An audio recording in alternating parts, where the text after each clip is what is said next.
All right, guys, I'm cutting this one short because I'm excited. We got Kyle with Holladay Distilling. Ben Holladay or Holiday? Is it? They're the same, right? Holladay Distillery. Yeah, Okay. same basic thing. Yeah. Okay. Yep. With Holladay Distilling, and we're going to talk about everything that they're doing. They're blowing up right now. They're big dogs. Let's get into it.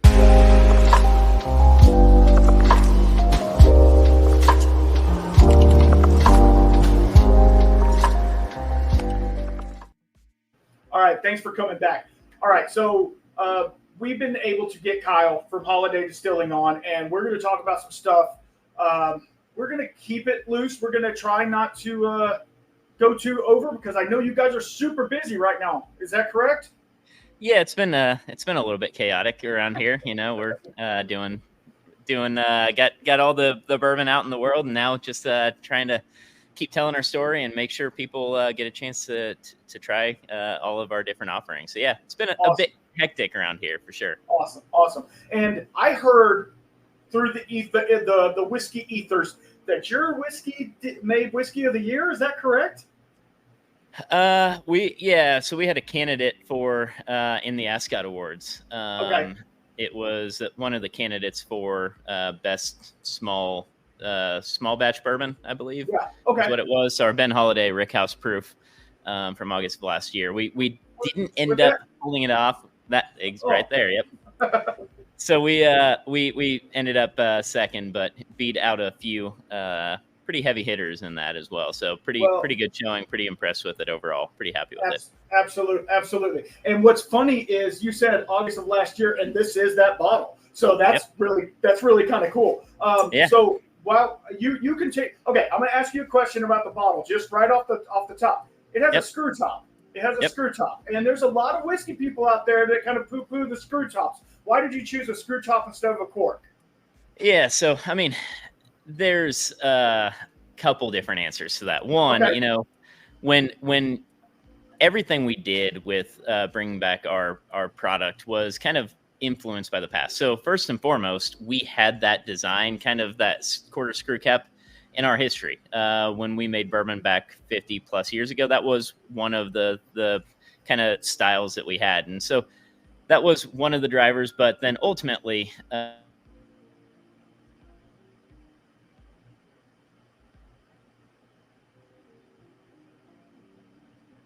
nearly as much of an issue with, you know, cork breakage or air entering into the bottle. And so ultimately it's also for the bourbon itself as well. Gotcha. I don't know how many times, you know, we were bourbon consumers before we were making it, how many times I had a cork break in my bottle, and that just drove me nuts. So, you know, I'm very glad that we have that quarter screw cap. You got to get used to it. It doesn't have the pop that people kind of like, but beyond that, I think works overall. So you had said when you were talking about that you were reviving an old brand. Is that correct? So kind of go into that a little bit and tell us a little bit about that. Yeah. So we have slightly different, you know, path to market, I guess, than most newer bourbon brands. So, you know, we are the oldest distillery west of Mississippi, founded in 1856, and so Ben Holladay and his brother David founded our facility, hence our name. And they made bourbon on site here from 1856 up until 1985 with that short prohibition break. And so, you know, we have that history and that legacy of making bourbon, producing bourbon, bottling bourbon. And so that was, you know, that history runs through. And, you know, fast forward 2015, we had a 30-year hiatus, but we wanted to bring back bourbon production. And so that, you know, was all driven by the past. And so it was, you know, our president remembered you know, seeing those bottles as he was growing up, and we had some that we could try, and we knew that it was phenomenal bourbon. And so we wanted to bring that back in the way that kind of respected what we used to do. And so that was really when we first started kind of back full-fledged again in 2016. That's what we did, and it was with that original mash bill, that 73% corn, 15 rye, 12% malted barley. So that Ben Holladay, anytime you see that Stagecoach on the bottle, that's that original mash bill, our one that dates back to 1856. And so that was kind of the bringing back the history. And yeah, every part of it was, what can we revive? What can we use? We uncovered the cistern, our well, where, all the limestone springs are directed on site. And so brought that back and cleaned out our still house that had, dating back to 1839. So this historic structure, we couldn't use any of the equipment. It sat there for 30 plus years and wasn't functional. But we still could have that building, brought that back. And ultimately then our rick houses as well. So they were kind of storing equipment and, junk in general, cleaned them up, made sure they were structurally sound, made sure the roof was all set, and put barrels back into it. So the whole process was truly about bringing back the past. And then that spilled over into the bottle and label and package design as well. It was, nothing directly in our past where it said Ben Holladay bourbon or Holladay Distillery, soft wheat bourbon, any of that. But it was in a similar style and a similar overall feel. And that standard liquor bottle that just feels good in your hand. That type of package with that kind of old retro type label and then that quarter screw cap. And so it was all really influenced by what we were doing overall throughout our history. That's awesome. And I mean, you guys are so transparent on your bottling. Like you have your DSP, your warehouse, what floor it came from, your alcohol, all the things.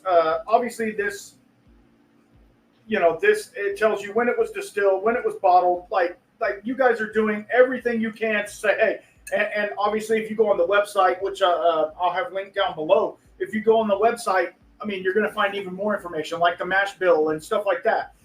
That to me is so cool that you guys are doing that and reviving an old brand, turning it into something new and exciting, but yet keeping hold of that heritage. That's some of the things that we love over here on this channel, is talking about the heritage and the backstory of the whiskey. And, that I feel like you guys are trying to do that. Yeah, I definitely appreciate that you notice that. It is very intentional. It's one of those things where, we have the history to lean on and in our bourbon style and we want to make and how we want to make that. But we are at that kind of unique position and kind of a luxury for us, I guess, that we could rethink how we wanted to produce this and label it and bottle it in today's day and age.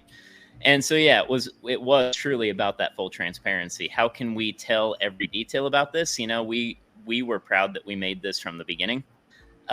We were wanting to say that, right? And so that's where the bottled and bond piece came in. Absolutely. If you comply with bottled and bond, it has to be that we made it. And so kind of that layer, but then it just kind of continued to evolve as we were going through. Hey, what can we add to this that you don't normally see on a bottle, but we'd like to see? Again, I mentioned we were whiskey consumers. We wanted to see all the information that oftentimes you don't get to see. And so that was really the driver. And it's it's fun to be able to do that in today's day and age, because it's complete rehaul and rethinking what we're doing with the bottling. And so it was full transparency, not hiding any detail.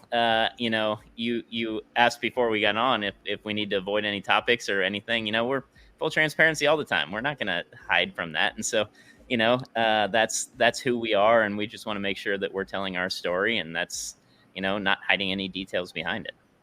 Because as you probably well know, it takes a little bit of Google foo and we can find some stuff out pretty fast. So, exactly.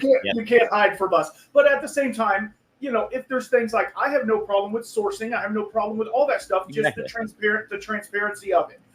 Because there's some people that are sourcing and doing finishing options and stuff like that are making amazing stuff. So I'm not going to poo-poo any of that. But like you're saying, just making sure that your story is 100% yours, however you want to say it. And that to me is really cool. So I do have one question. What kind of sets you guys apart, other than your backstory being dated, sets you guys apart from other bourbon distilleries? Because, obviously you're being in Missouri and not in Kentucky. That's one of them. But what's another one that you guys think just kind of sets you apart? Yeah, I mean, ultimately, when you really look at bourbon, it is all about that taste of place, right? And so everybody has that, no matter what, and you always inherently have that. And so with us being in Missouri, a little bit hotter, a little bit colder than Kentucky, and that helps overall. We have that same limestone spring water. Again, that's beneficial for us. Yes. But really, when it comes down to it, I think the combination of all of those things together with the fact that we have traditional rick houses that are 7 stories outside of Kentucky, Tennessee, Indiana. I mean, those are kind of the main drivers. And so Right. we're making a very traditional style bourbon, doing it every step of the way is very traditional in nature, but it's done here with our climate. And then throw in the fact that Missouri bourbon legislation and what it is inherently is slightly different. So it's something where, to be labeled as a Missouri bourbon, we have to be made here. That's obvious. We're using corn that's all within 15 miles of our distillery. So it has to use Missouri corn. And then it has to be aged in barrels that were made in the state from Missouri oak. And so really, Missouri is a great place to make bourbon, and you don't often think about that. And it's one of the things that has a good history to it with being a Missouri product as well. And so I think ultimately all those things together is kind of what makes us slightly different than everywhere else. But yeah. Awesome. And I'm telling for the listeners at home, which I'm sorry about your bad luck, but I am smelling on this this Ben Holladay Rickhouse Proof, and it has such an awesome nose on it. And I feel like I've had some other products that have had Missouri oak as well, and I feel like, and I mean, it might just be in my head, but I feel like I could smell the difference. Like it just smells super clean. Like obviously your ferments are super clean and stuff like that, but like I mean, and at 120 proof, it doesn't hit like 120 proof. No. Yeah, we have noticed that in general as we've kind of rolled out these barrel picks on site. Anytime we always leave those at the full proof where they're at, and anytime we've done that, we tend to, people are like, oh, what proof is that? They throw something out and they think it's lower than it is, because that's what we tend to see with our products is that, yeah, they come off and taste a little bit more lower proof, even if they are that 120. It's not just extra alcohol. There's extra flavor that comes with that as well. And so definitely drinks. Absolutely. So what is the highest proof that you've pulled off a barrel? Yeah, so we've seen, oh man. So as we filled the rick house, if you kind of think about it, we didn't immediately just go up to the 7th floor and start filling that and risk falling down. So we went methodically through. So we have only had a 6th floor barrel. We had a few that we put up there, and those, I think we've gotten about 128 proof. Okay. We entered the barrel at 118. So that is one of those things we brought back from our recent history, was that 118 barrel entry proof. And so, yeah, seeing it increase about 10 to 11 proof on that 6th floor is kind of where we've been at. But yeah, we'll see as we continue to go. That's one rick house, and we have the second rick house that's still yet to open up, and so still learning a lot on the aging side of it. And again, we don't have anything from the 7th floor, so we'll see where kind of that highest level. I don't think you're ever going to see like a hazmat, above any crazy number from us, but definitely we'll see some barrels here or there going, toward approaching that 130 mark. Okay, cool. And why did you pick 6 years instead of 4 years? I know with your bottled and bond product, it has to be minimum 4 years. Why did you pick 6? Was that the sweet spot, or was it like we just wanted to have a little extra age on it?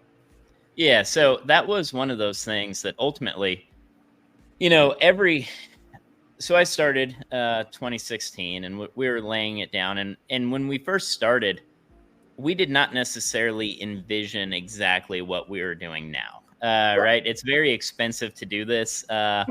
and it's not my money, so I'm not the one who's ultimately paying for that. So it's one of those things that it's like, okay, I can advise. I think we should wait this long, but we will see as we go. And so that was one of those things that each year I'd pull a sample from a barrel and present it kind of to the board or the shareholders and let them taste it and try it and see what they thought. And ultimately I give my, hey, I think it would be better to wait. I think it'd be better to wait. But it's, again, not me who's having to worry about those financial decisions. And so we got to that 4-year mark, and it was one of those things that, well, yeah, we could release now for bottled and bond. And we talked about it, and we had, I think, even had mocked up some labels and kind of concepts and whatnot. But then our president, Mick Harris, was talking with another guy who was around when we made it back in the day. And they kind of were like, our sweet spot historically was always 6 to 10 years. Why would we go at this point? We're so close to 6. Why would we do it now? Let's just go ahead and wait and make that decision now that we're going to go to 6 years, because that's what we knew tasted the best at our facility, that 6 to 10 year mark. And so, thankfully for me, I'm very glad they waited. That was always my hope, was that we could wait to kind of that 6 year. Personally, that's, again, the kind of bourbon that I like to drink, is that 6 to 10 year old product. I don't like over oaked, and in general, we don't on site either really like over oaked. But yeah, it was one of those things that kind of worked out, but it was never envisioned from the beginning, hey, we're going to lay this down and wait 6 years. Again, that's kind of one of those unique things, that, right? Because we didn't have to source, and we were able to wait 6 years. And people often ask, how is that possible? Well, we, that 30 years, we built out a portfolio of other brands. And so we have other brands that we sell, from vodka, tequila to Five Farms Irish Cream is a phenomenal product of ours. And so we built those out during that time, and that allowed us to sit on that. And it's a unique luxury that most don't have, and I completely understand that. And it's a different position to be in, but very glad and thankful that the group was able to hold off until that mark. Absolutely, because I mean, like you said, it's one thing when you're playing with your own money, but when you're playing with somebody else's money, it puts an extra sense of like urgency. But not only that, like, I need to turn this over, but like, if it was my preference, I'd let it sit. And so like for the owners or the people backing everything, it's really good for them to be like, they take what you say in stride and be like, hey, we appreciate what you're saying. We're going to let it ride. Because sitting on not releasing whiskey for another 2 years, you're losing out on some money. Just saying. Yeah. So, there's no doubt about that. Yeah. So it makes it kind of difficult to to say, yeah, let's release it at 6 when you can release it at 4. Yeah, it might be a subpar product, but at least you're making money. So that's pretty cool. And the color on this thing is beautiful. I mean, it is dark stuff. And they're 53-gallon barrels, correct? Correct. Yep. Okay. Yep. Char 3 53-gallon barrels made at Independent Stave Company down in Lebanon, Missouri. Love them. Yep. So it's a phenomenal barrel to get in here. We've had that relationship again, and kind of going back, it's one of those luxuries. When we first started up, I don't know if it was our president or VP of Ops called Independent Stave and said, hey, we're starting up our distillery. We're going to need, X number of barrels a year. And they were like, no, we can't do that. Like, we're short on barrels. Right. And, but then it kind of went to their owner, and it's like, that we sold barrels to them. That was, some of our first customers. We remember historically selling, and they remembered that it was a Char 3 barrel, and that it was, and so it was, from the beginning, it was kind of like, okay, that's really cool that you have all of that info and you remember all of that. Definitely helps us right now because we need barrels. So right. So I'll ask you this: you had said twice now that you guys were bourbon enthusiasts before you decided to dump some bourbon. what are some of your personal favorite whiskeys? Obviously, the ones you're making, but like some of the other distilleries you like, a lot of their stuff. Yeah, I mean, ultimately, I so I was kind of the bourbon consumer that I think a lot of people, I would venture to guess that you know a lot of people, or a lot of people listen to you that are similar. I was the bourbon consumer that would be like, if I come home, it's more of hey, what am I feeling like tonight, or Yes. what exactly, like you kind of know a little bit of the profile, and so you kind of want to change it up, you want to mix it Right. up, you go back to a different bottle. It's more of the exploration of it, and I think that was more of what I was. Ultimately, I this is the one I've ever said publicly, is I've always been a fan of the Russell family and what they've done at Wild Turkey, and so Absolutely. Absolutely. you know, I respect everything that they've done for that brand and how they've done it, and I also particularly enjoy the bourbon. So that's one that across the board I have always enjoyed. But from there, it's, you know, in general, again, it's more of that traditional style of bourbon.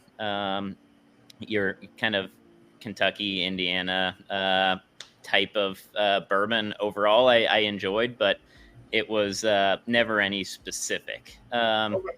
Now, that's kind of a good transition because our president, Mick Harris, I've mentioned him a couple times, he enjoyed weeded bourbon. That was his go-to. And he's like, man, if we're going to be going and bringing this back, I need to have a product of ours that I want to drink. And so that's where soft red wheat came into play. So Okay. Holladay soft red wheat was truly because he enjoys weeded bourbon. That's not part of our history at all. And so that was his kind of personal preference and shaping what we wanted to do. But it was still, when we did that, it was intentional with let's let's use the same methods that we've done Right. historically. Let's use the same mash bill. Let's use the same, you know, distillation proofs, 120, 130 off the column and doubler. Let's go ahead and continue on with that tradition and style of making bourbon, but let's just sub in that soft red wheat in the mash bill instead. And so it was truly just kind of like the study of one grain. If you change one out and put soft red wheat instead of that rye, what does that do to the taste profile? And so that was, you know, driven by his preference, and then kind of that study in the grain as well. But again, continuing on with our history and the style that we make bourbon. Absolutely. And what have you seen in the profile of the soft red wheat comparatively? Are you're just swapping out the rye for wheat? Is that what it is? You're not doing the Yep. higher wheat content. Okay, so I Right. mean, Yep. are you seeing? I mean, I've been able to try a sample of it. I haven't picked up a bottle of it yet, but what are you seeing that makes it? Obviously, it doesn't have that rye spice, but what is Yep. some of the components of that?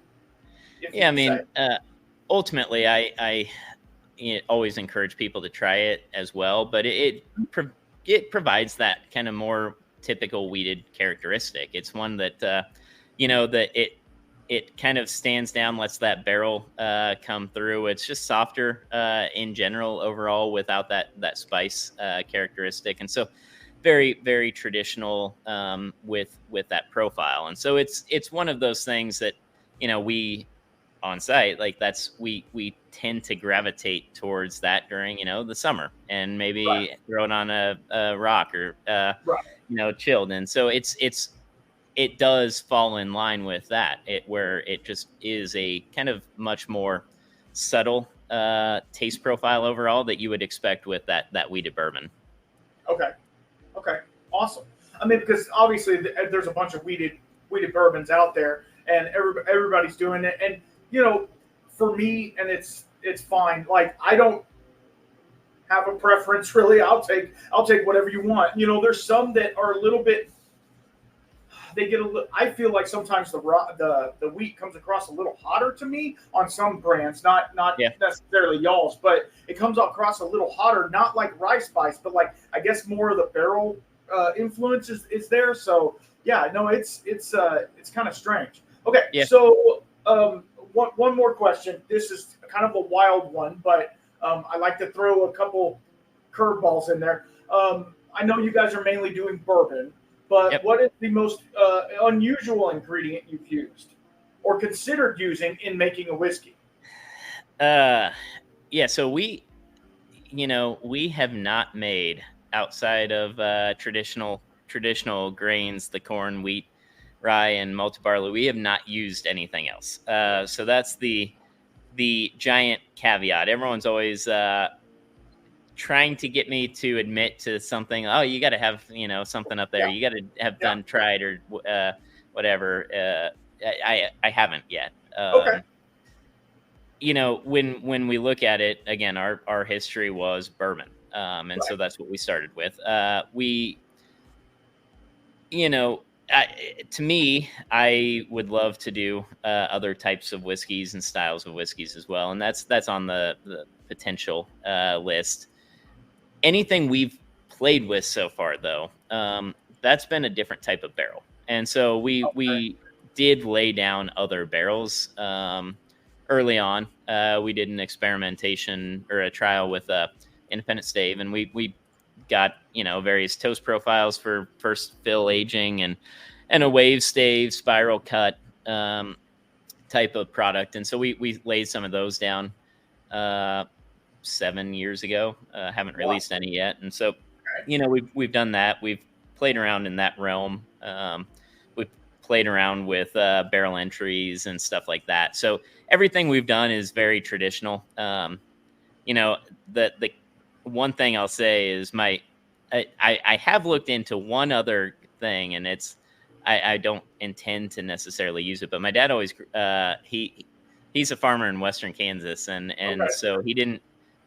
Corn grew okay out there, but really what he did was grain sorghum, Milo, and so he was always like, man, can you just do something with grain sorghum? And so I'd looked into that for a while, but it's one of those things that who knows, but that's probably the most extreme I've looked at. I would like to really get down to the grains and look into more so of what would we have used back in the day, or can we grow a different type of heirloom type of corn or wheat around here, what could work. That's something that we will look into and intend to do, but nothing too extreme so far. So there's no rye whiskey in your future? If there is, it will be at least 6 years and change down the line. Gotcha. We don't have anything in a barrel yet. Gotcha. There's who knows? Maybe I've always said I should just go rogue and start laying some stuff down, just because why not? At this point, I hope I've built a little bit of goodwill towards my job, that I can afford to have an experiment here or there. So who knows? Maybe we'll get that different type of crazy grain after all. Absolutely. Well, and that's the thing. But also, what you guys are trying to do is you're trying to have the history and tradition through your whiskey. And so, varying off of that path, it kind of takes you down. It would almost have to be a different branding almost, because you want to stay true to what you're putting in that bottle. And if you can't do that, like coming out with a single malt, y'all didn't do single malt back in the day. So that's just kind of the thing. So it's like, I don't know. It makes it kind of difficult. I mean, you don't pigeonhole yourself, but at the same time, you have to stay true to what you are. And if you guys are the Missouri Bourbon Company, then that's what you guys are, So, and I will tell all the listeners and viewers that if you have not picked up not only this one but the wheat, go get you a bottle of it. I don't have to tell you guys. You guys have been egging me on about this one for a while. So, okay, one more question. I got a lot more questions, but we're going to get into the next one. Not that one. That one's for later. Let's get out of these. These are crazy. Let's get out of those. I write down a bunch of questions because, Yep. Okay, this is a good one. What are some of the biggest challenges that you guys have faced in your distilling process? Yeah. That's good. Ultimately, uh, and anytime. So for me, the biggest challenge, no matter what, is this industry is it's just so difficult to think about, right? Like if you've never tried something before, if you've never done something before, and then you have to wait 6 years to see what happens. It's just mentally, it's a challenge, and so it's like one of those things where, we were laying down bourbon, and we knew we had that history, and that was a huge advantage. We knew what the bourbon tasted like in the past, and we Right. knew the general guidelines. There was TTB records and documentation, and so we could follow it, and it's for the most part okay. And we had Dennis Cohurst was on site. He was one of the last still operators back in the 80s before they shut it down. He picked up welding, and he helped weld up our facility. But he was around, and he could kind of give us the, hey, yeah, we used to do this, or I remember that, or that smells familiar. But ultimately, it's new to us and new overall, and so you still have to have that. You don't know, and then you get to the point where it's sat there for 18 months, and okay, is this taste what we should be getting at 18 months? I think so. It tastes good for 18 months, but it's still unknown. Where's it going to go? And how does each floor age? We early on really enjoyed the fifth floor of Rickhouse C, and then as we've gone along, other floors have really, as they've come of age, it's like, man, that one's phenomenal. Like, and so we're learning kind of the sweet spots, and every little detail you have to learn on your own. And there's so much uncertainty and unknown with that. And it's honestly, it's terrifying. It's one of those things that I always said, I have a job for 6 years. Beyond that, I don't know.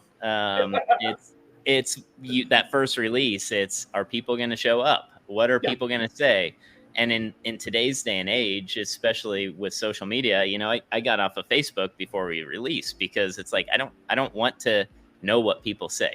Like, it's I hope it's all good, but ultimately people are just who they are on social media, and it's going to be good, bad, ugly, whatever it is. And I didn't want to know any of that. And so it's all of that rolled into just the uncertainty overall. And so it was definitely, for me, I think that's the biggest challenge. We have a phenomenal team who's able to help. Like I said, we got the system installed with a great group of people on site, and we got it started up and fired up, and we learned how to run it. And we had people with, I had worked at a distillery before here. Our quality manager had worked there as well. And so we kind of had a background in distilling and a little bit of a knowledge. But, so we had a good team here with that history, but you still have so much uncertainty behind all of that. So I'd say, to me, that's the biggest challenge overall. Yeah, absolutely. And continues to be, as we have another Rick House. Who knows? At each release, we have to, I stress over it, because we want to make sure we're putting our best bourbon in the bottle and representing ourselves well. And so every time we do something new, it's always stressful.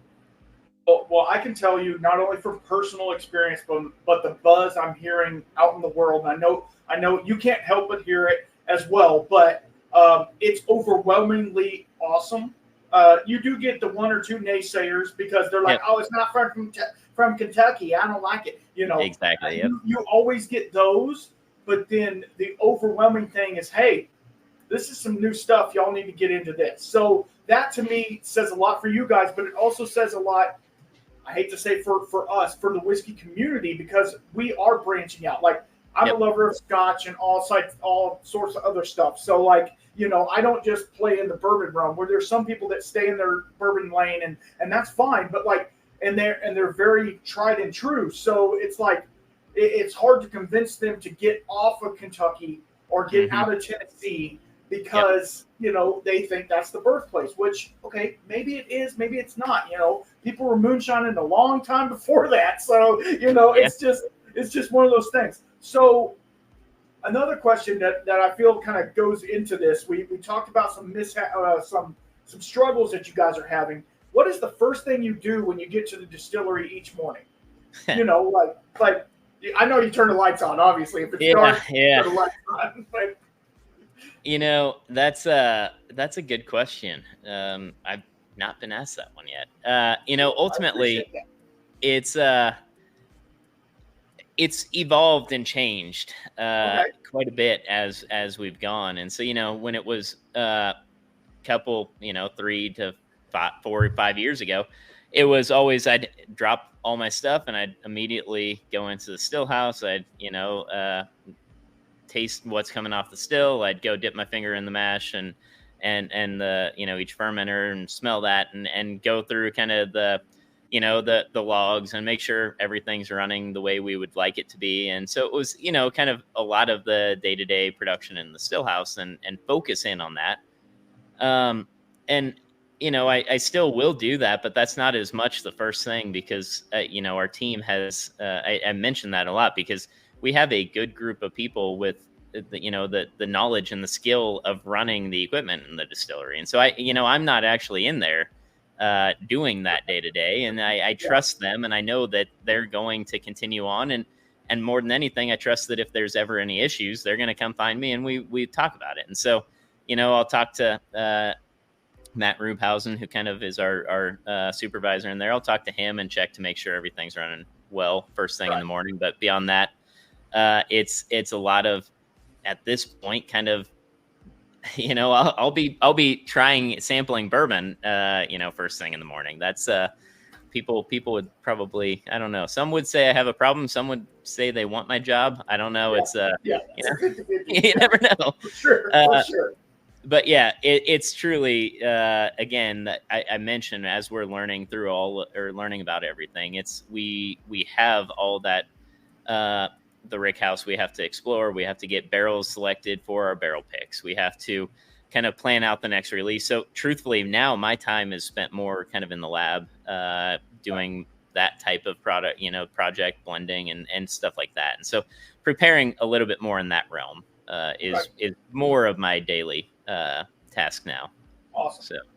So you've talked about your crew multiple times and it takes a village to run a distillery, obviously. So let's talk about your crew for a second, because I think they're really underrated. All of the apprentice distillers and all of the people back there sweeping the floor and the bottling people, and you might not know this number off the top of your head, about how many people are employed under the umbrella?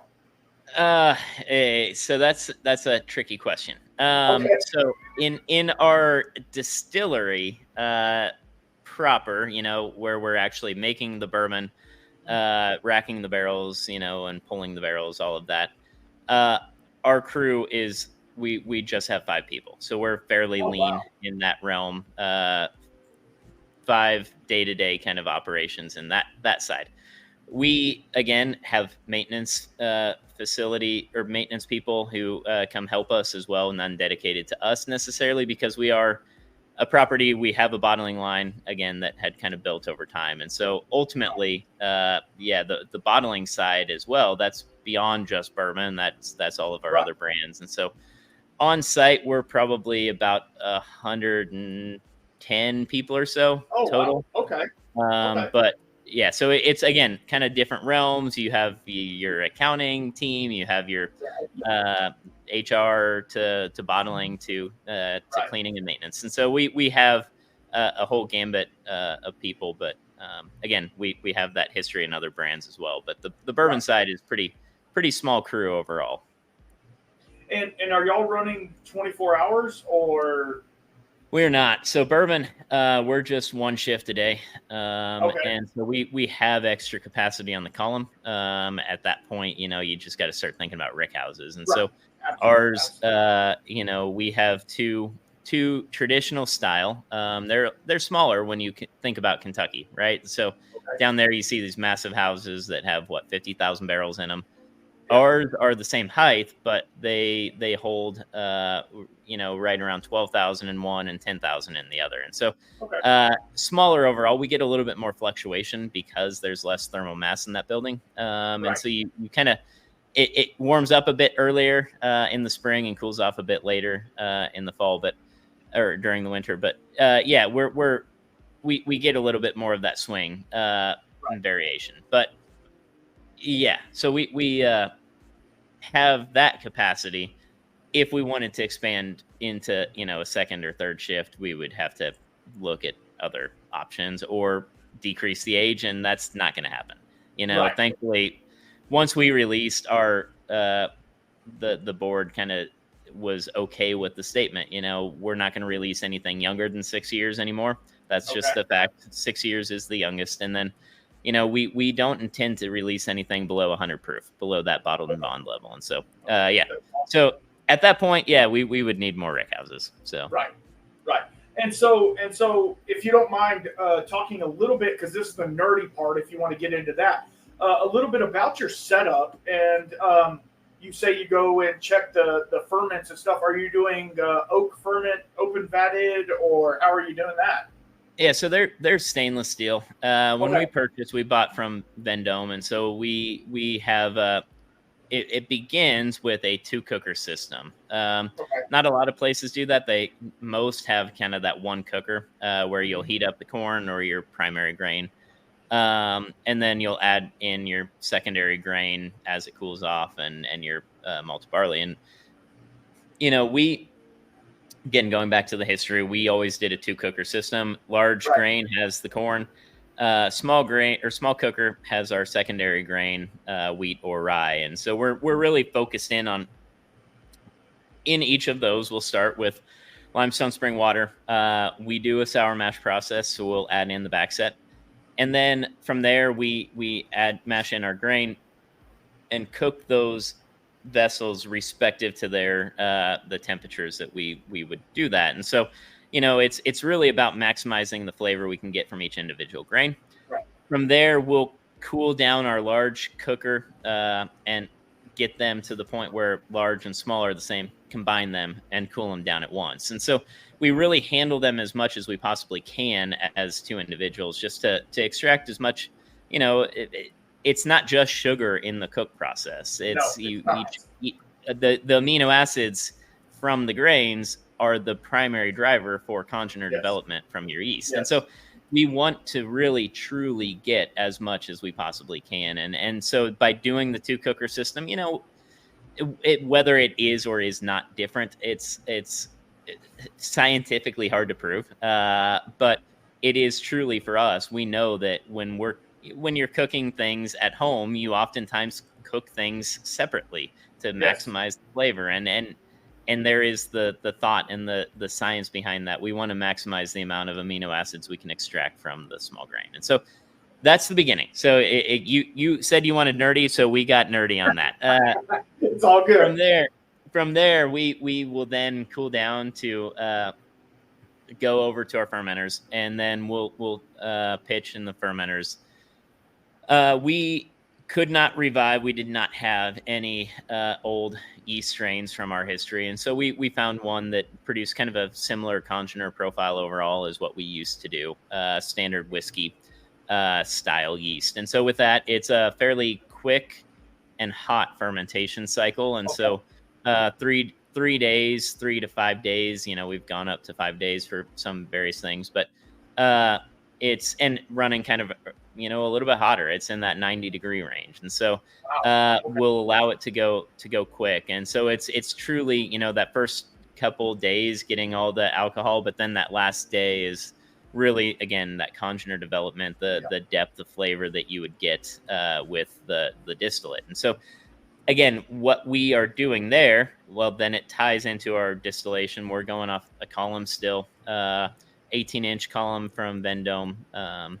We had one here on site. It was actually a 36-inch, I believe, still. That was what we used prior to shutting down. And that still, we actually bought used prior. But yeah, it had a history to it. And so when we made bourbon in the 80s, they would do just for a couple month period. Right. So like October to March, that's when they'd make all their bourbon for the year and then shut down. So we're year round. So 18-inch column still can get by with that smaller. 120 proof off the column, 130 proof off of our doubler. And so we use the column doubler style. And we're leaving it at kind of, or distilling off that lower proof a little bit, just because, ultimately our style, again, that was historic for us, that was known, but we're also aging it in those new charred oak barrels in the Missouri climate for 6 years. And so Right. you want that full depth of flavor as your distillate to build and change over time. And so that was a very full-bodied kind of, trying to get some of those fatty acid ethyl esters coming through with distillate. So from there, going into a char 3 barrel at 118 barrel entry proof, and then up to the rick houses. So that's kind of the main nerdiness of the production style. I don't know. Any questions? Did I miss anything that I? No. You did amazing. You did really well. The fact that you're coming off at 130, which is a lot lower than everybody else is doing, that to me is really cool, because for one, you don't have to add as much water, which I mean, people can shoot me over this, but I feel like when you're at 160 and then you have to proof it down to 125, you're adding all that extra water. Whereas the other water was in the boiler where it had more time to homogenize. That's just me. Anyway, that's me getting, alchemical on it. But I feel like it does make a difference. And also, a lot of people don't understand this. I studied a little bit about Missouri moonshiners back in the day. We're talking pre-Prohibition, and they would cook their grains separately. Their corn would be over here, and their other pot. So it's like, you guys are trying to do it the old school way, that was pre-taxed. But it's super cool that you can still get that flavor in. And of course, they didn't barrel age anything, but like you can still get that flavor come through, and you can taste it in the spirit, I feel. And it might just be that you're blowing smoke at me this whole time and you're lying about everything. I don't know, but okay, so let me see where I'm at. Okay, this is a good one, and this is for you personally, not brand. This is for you personally, because I like to get personal with the person I'm talking to, not that personal. Calm down. What's your guilty pleasure drink that's not whiskey? Oh, man, that is a good question. So this is, you say it's me, but I never can fully separate from brands. So I'm in general always drinking one of our brands of spirits in general. So if I'm gonna go with a gin and tonic, it's gonna be Broker's Gin is our gin, and so I do enjoy that. It's not bourbon, but enjoy that. But then also, if so we partner, we sell our barrels to Boulevard Brewing Company in Kansas City, and so I enjoy any of their beers. I tend to go towards that, and if need be, they have a seltzer that my wife loves, and I've had one or two on a hot summer day, and it's not actually terrible, and so it's one of those things that I stick with brands that are close or that I know people of or things like that. And so it's more about the appreciation of the, who's making it and how are they making it type of thing anyway. But it's not just bourbon that I drink, but people, I guess, always assume or think that I get into wine. I enjoy it. It's fine. But I don't personally know many winemakers. I don't like it's, I think that's more of it than anything with me. I like knowing, no matter what, even if I don't care for a specific spirit, if I know the person that made it and I, respect what they're doing, I'll enjoy a drink with it, just because it's kind of that connection a little bit more so. Right.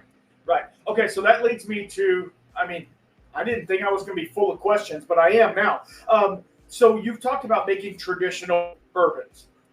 But then you start talking about wine, and everybody, the new craze right now is doing all these finishings. Have y'all done, or have you thought about doing any sort of bourbon finishings as well? Yeah, so that's a good area. Good question on that. We have not done anything too extreme. So we a couple years back, when we first released, we were doing all these kind of road shows. We didn't, or not road shows, industry nights. We'd invite people up from Kansas City, come to our distillery, try the bourbon before it was officially released, and we were doing all of this. And Patrick Fee, our VP of Sales and Marketing, and I, we're done with. I don't know. It was a grueling schedule, but we're done Yeah. with our third week straight of doing this, and we were sitting on our patio of our event space, having a bourbon and talking about that same topic. What's going on in the world, what other things are popular, what other things are happening, and it's finishing, and how do you do this? And we talked about double oaking, we talked about toasted barrel, and things along that line. And so for us, we both kind of, as we were talking, it's like we want a controlled temperature, we want a climate that is conducive to that. And so we looked, and we have an ancient cave on site, our oldest building, 1837. And so we decided it was where the tours started. There was a cheesy video, right? You always have to have that cheesy video. Absolutely. You sat in church pews in the cave and watched the cheesy video. That was the beginning of the tour. And so we decided, there's a better use for that cave, and we bonded it, put in ricks in there to have that cool temperature. Now, we have not ventured out on anything too extreme yet. So we have cave collection on site that we've sold just at our distillery. And that's where we play around with secondary finishes. But everything that we've done is still technically bourbon. It's still all new charred oak finishing. And so it's more in the line of double oaking and toasted barrel finishes is what we've done. And so when we did that, we dumped 20 barrels from the first floor of Brickhouse C of our traditional original mash bill. And we filled then 14 new barrels from that, 13 different kinds of barrels. And so it was, again, one was like a chinkapin oak rather than traditional. One was, we had a couple French oaks. We've had different toast profiles. It was truly about seeing all beginning same liquid, what can we do with that, and play around with the different styles of oak and toast. And so it's been fun to release as we've gone the last year. We've just released it last October and kind of drop them every now and then. We're repeating that with our soft red wheat mash bill as well. But it's again, all very traditional, new charred oak or, variations of that. And so, we've had a lot of requests for a lot of different things, but again, we are very cautious and very slow and methodical in everything that we do. And so that realm, anything wine or honey or whatever, you name it, very, very slow in exploring that realm. So, and again, this is going back to you guys' tradition, your heritage from years past. And you don't want to stray too far off the side, because then it truly wouldn't be you. So I enjoy a good toasted barrel. I enjoy a good French oak. Have you done a Gariana or Oregon oak? We have not. No, that's you need to get one into that I know. I did think about that as well. That was, as far as I know, Independent Stave didn't have any of those. So they, we kind of went and just talked with them and said, hey, let's get a wide variety, whatever you have. Let's just go with that. And then, that may be the next round is exploring stuff like that as well. Because I know Westland does, and I mean, they're a single malt distillery, but they do a Gariana finished or a Gariana matured. And man, it is so much different from their original. Just I think it's, it gets down to cellular structure and all that, the hemacellulose and all that. I'm not going to get that nerdy on it, I promise. But it's so cool to see different types of oak that are presenting this profile. It's super cool. You guys are still, even though you're experimenting a little bit, and it's distillery only and all that stuff, you're experimenting a little bit, but you're still staying true to what's in the bottle. Yeah. Which that to me is super cool.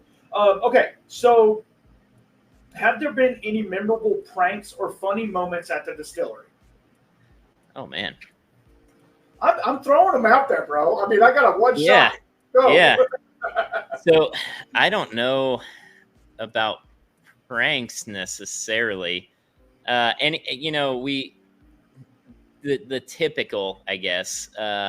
So whiteboards, chalkboards. I got chalkboard behind me, but the typical banter with I'm a Kansas State guy, Mhm. and several of our guys are KU people, and so unfortunately they're wrong in their choice, but they tend to want to the whole anytime stuff comes up, so we have that, and uh, that's more of it, and then I think that was more a lot of sports banter for us in the still house, and then as we've gone to actual sales and I've approached a different group of people, it's we do road trips, and we do always get dumpster coffee and Okay. beef jerky.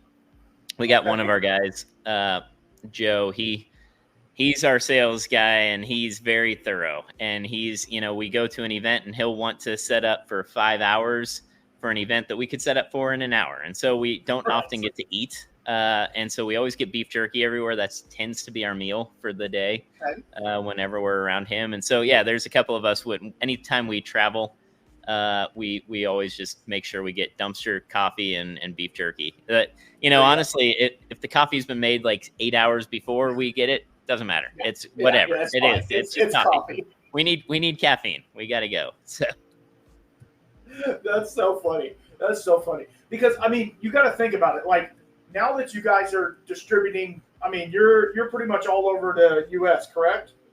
yeah, I don't know the state count or where we're at this point, but yeah, It's a lot. It's most states. Some Right. have weird laws and control Right. states and whatnot. I don't know how much we send there, but yeah, we're mostly throughout the U.S. Right. And so you have to have brand reps as well. Is that correct? Like you have to have these people that are going to Total Wine and Specs and all of these places and goody and like, because if you can't get the whiskey to people's lips, they're not going to know about it. You can do a million podcasts. I mean, you were just on Bourbon Pursuit, so it might do something, but but Yeah. at the same time, I mean, you got to get the liquid to lips, and that to me is crazy because, like you say, you have all the people in the production side, but then once you get it out into the field, you just gotta. What are you? A hope and a prayer? Is that all we're looking at there? I mean, that's essentially, I think, pretty much where you get to at some point. But yeah, it's you do have to, first a couple years ago it was, hey, let's educate our distributor partners and let's make sure they understand what this is, and let's have them try it, and let's talk about it, and let's go out and then go to we have to talk to buyers at all the off-premise stores. You want to try to get some bars and restaurants to have it on site so that people, again, investing in a $60 bottle versus trying it at a bar, we understand people often want to try before they buy. And so you want to get that. And you try to do as many, there's festivals, whiskey festivals, bourbon festivals in every state. And we can't make it to all of them because there's just too many, but try to do as many as we possibly can, because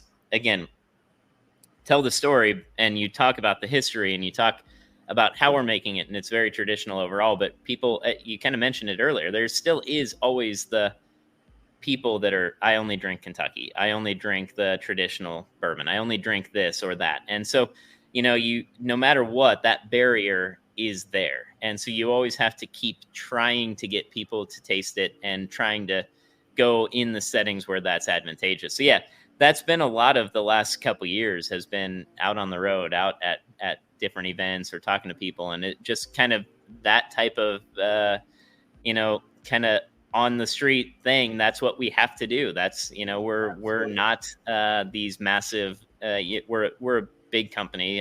We're not tiny. We're not a startup, but Right. we're not one of these massive multinational conglomerate type of companies. And so we Right. have to be out there, and we have to be on the street talking about our product and trying people on the product as well.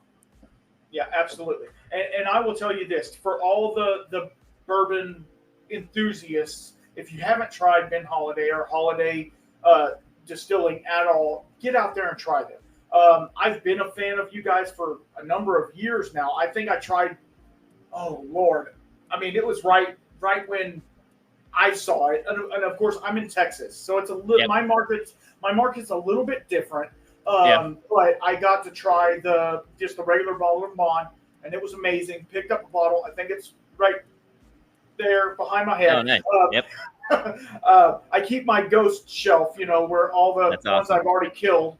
But it gives you something to go back to, right? I know where I was Yep. at that time, but to me, it's a different flavor than Kentucky bourbon, but it still has all of the cherry and all of the things. And then after we get off, I'm actually going to do a tasting video of it. So just to let you know, Okay, nice. it'll be all good things. So don't I mean, hesitate there. So if you want, and I mean, I don't know how much more time you have, but if you want, you've talked about having multiple other brands on the property. Do you want to talk about those at all, or?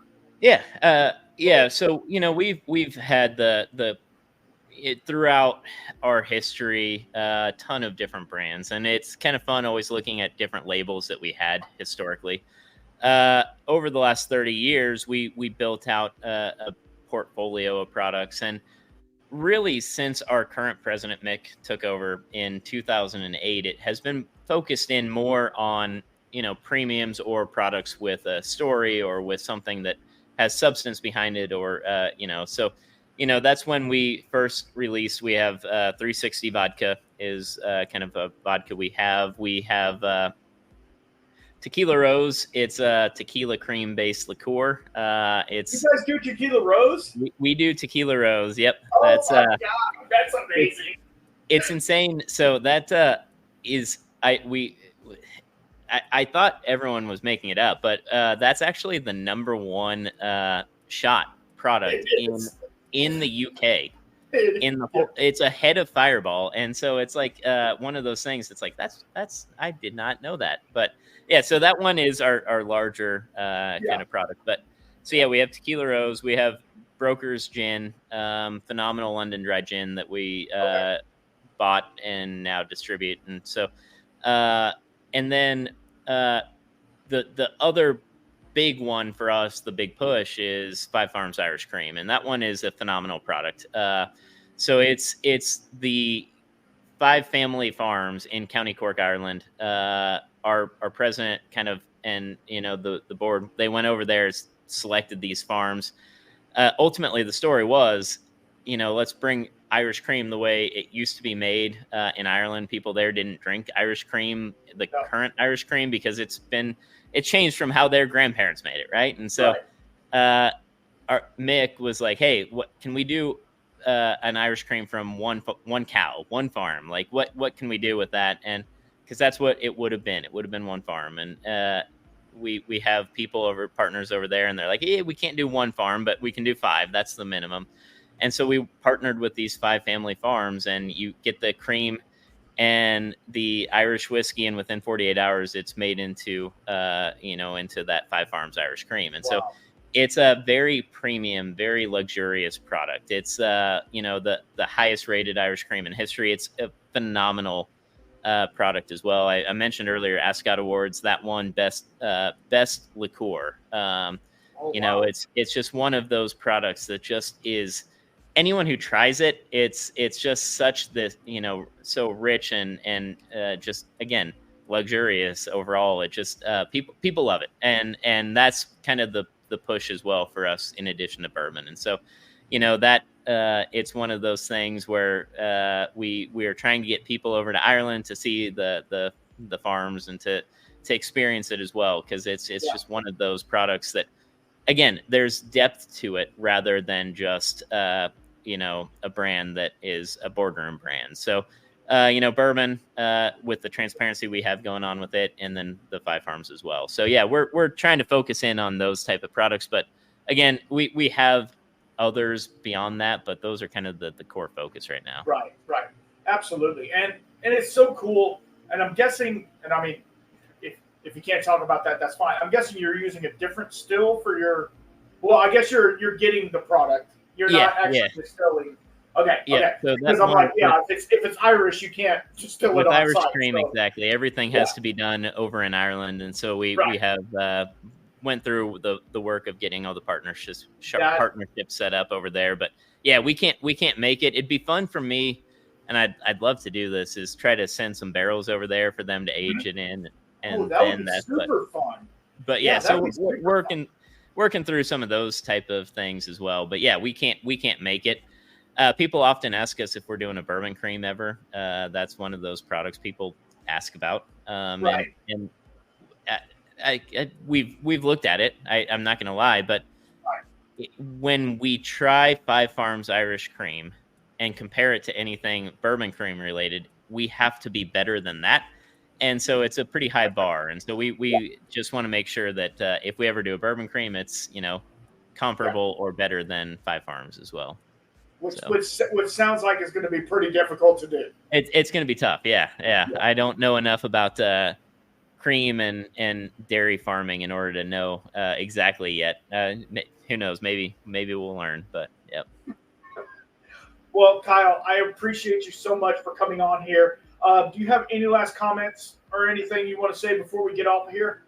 No, I mean, I appreciate you having us on. I definitely appreciate all the people that talk highly of us. Again, it's one of those things where we're just, regular people in Missouri make bourbon, and we were always hopeful that the world would enjoy it. But to get the reception that we have had, it's very much appreciated and not lost on us. And so anytime we get a chance to join someone like you, definitely very thankful for that. And I appreciate you so much for hanging out with me. A little inside baseball. We've been working on this for a couple months, actually. It has. You guys have just been busy, and I get it. And I'm not trying to downgrade myself. My wife keeps telling me, lift yourself up. But I'm small potatoes compared to some of these other guys. So I appreciate you coming on here and hanging out with me. And the product that's in the glass shows with what you're trying to put across. And I cannot wait to see what you guys have in the future. I had 1,000 more questions, but I want to keep you all night. So, I appreciate you being here. I'll have all your links down below. Oh, do you want to talk about your socials real fast or anything like that? Holladay. Holladay Distillery. I honestly don't know if I know them.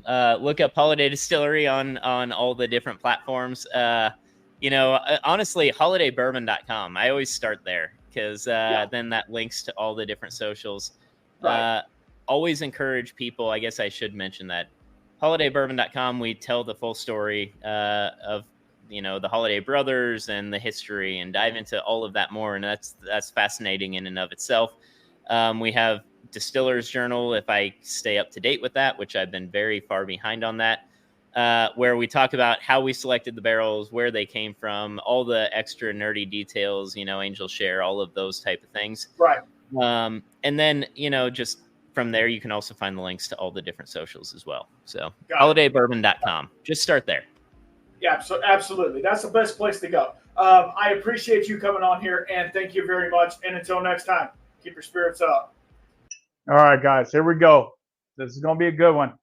We're going to get into Ben Holladay, Missouri Straight Bourbon Whiskey, Rickhouse Proof. Let's go.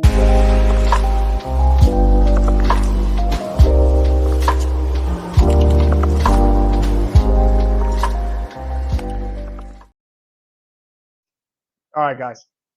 I'm so excited. You want to know why? Sorry, my water cup's in the camera. You want to know why I'm excited? This is going to be piggybacked. This episode will be piggybacked on the podcast with Holladay Distilling. Yeah, I know. So let's crack into this. Now, they use a twist top. No shame in that game. Okay, no shame in that game. So if you guys don't know anything about Holladay and Ben Holladay, this is the original recipe that they used back in 1856. Now, the distillery had closed down, obviously, it hadn't been open since 1856, but when they reopened, they kept that legacy, and they found it closed in the 80s, right? They found one of the guys that worked at the distillery and found the actual mash bill of this bourbon. And this is that mash bill, same corn varietal, same wheat, not wheat, same rye, and same barley. That's freaking awesome. This is a 6-year-old product at cask strength. It is on Warehouse C, and it's a blend of barrels, obviously. Floor 2, 3, 4, and 5. Mainly 3. And it comes in at 60.05% alcohol, 120.1 proof. So let's get into it. And it's 6 years old, new charred oak barrels, 53 gallon. So let's get into it. Man, cherry for days, all day cherry. A little hot on the nose. This is not the first drink of the day. A little hot on the nose. Caramel, vanilla, cherry Coke.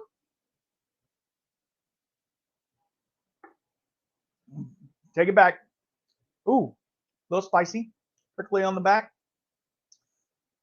It's really nice. Now, that was the first drink. Obviously, we're going to let it go through.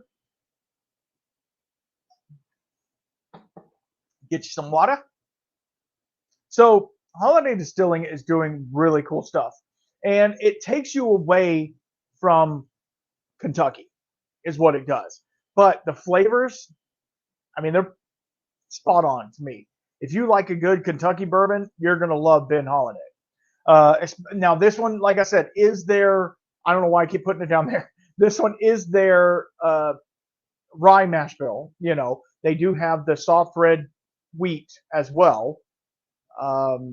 But this one, it gives a little spice. It gives a little niceness to it. I'm excited. I'm excited to see what they have coming up. They've been in the game for a minute. They have a pretty good sized distillery. So they're not running 24 hours a day though, but you know, they gotta go home sometime. They are DSP Missouri 5. So there's 4 other distilleries that were before them. And this was bottled in August of 2023. So this is a year-old bottle. I did open it up when we did the podcast together and we talked about all the things. So okay, on the nose, after the first drink, it's much the same. That cherry is really strong. It's not like it's more like barrel cherry, bourbon cherry, or whatever you call it. It's not medicinal. It's not like Luden's cough drops. It's really nice.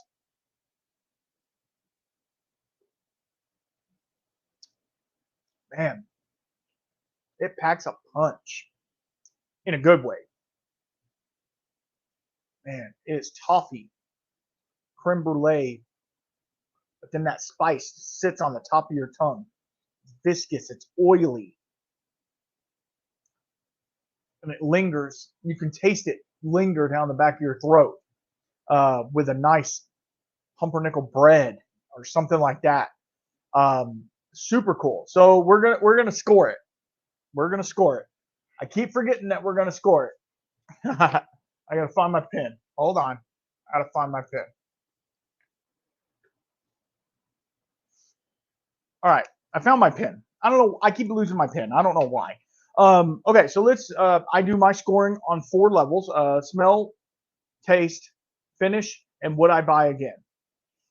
Now I'm gonna be 100% honest with you guys because that's all I can be, right? I am the redheaded stepchild of whiskey, so I wear that with honor. This bottle right here, I did not buy. It was a gift from the distillery, so take that into account. That's not going to give it more points or less points. It is what it is, right?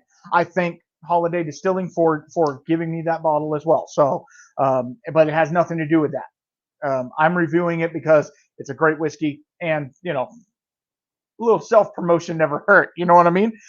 So let's get in on the nose. Oh, man, that cherry. It almost edges on like black or dark cherries. Almost a little tart. Man, on the nose, I'm going to give it an 8. Yeah, I'm going to give it an 8. I'll have it up here. You know I will. It'll probably be right on my face. No, let's go in for the taste. And this is to see what that is.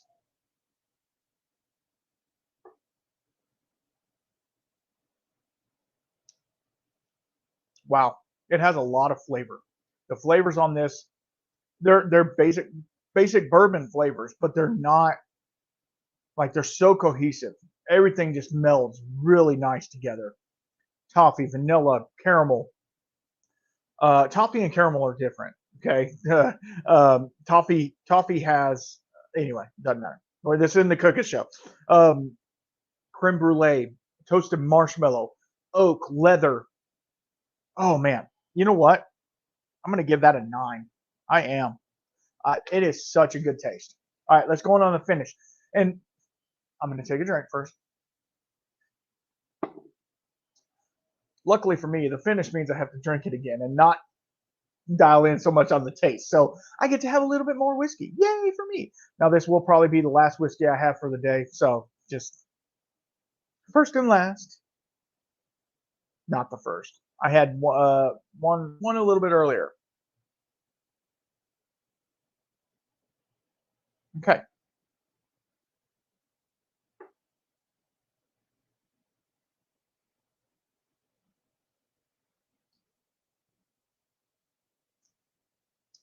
Cigar, like a cigar box.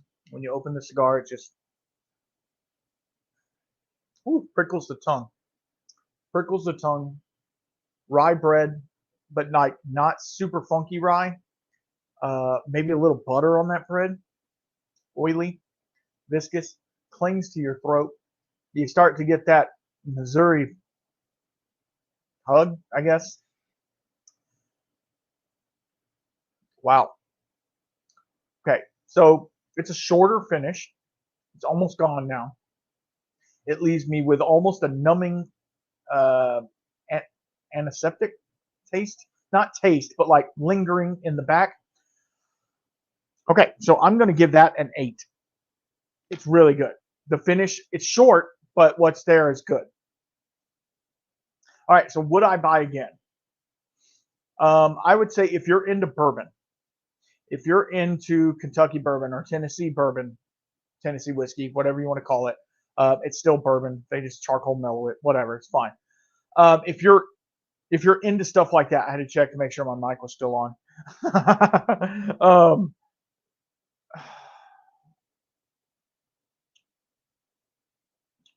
Would I buy this again? Now, I did not buy this to begin with, but I have bought other Holladay products. So I will tell you, I would buy this again, and I'm going to give it an 8 on would I buy again. Because I think if you did a blind with this and say an Elijah Craig barrel proof, this is going to stand up. Or a Booker's, this is going to stand up. Now, you guys know I'm all about craft, and I'm all about doing the off the wall thing, right? Like I'm not an allocated hunter. I have allocated. I just don't hunt the allocated, right? So yeah, there's that. So let's get our total. All right. I had to stop and actually add it up. I don't know how to add. So just don't stop it. So yeah, I gave this a 33 out of 40. Yeah, it's pretty great. It's pretty great. Go get one. Go get one right now. The Rickhouse proof is really nice. It'll sit well with an ice ball. Mix it in a cocktail. It's not super expensive. I think this one is about $70. Now I know what you're saying. It's about 70 for the Rickhouse proof. I think it's 55 for the regular, which is bottled and bond, so it's 100 proof. So you do get 20 more proof points on this one. The flavor is really nice. Everything's really great on it.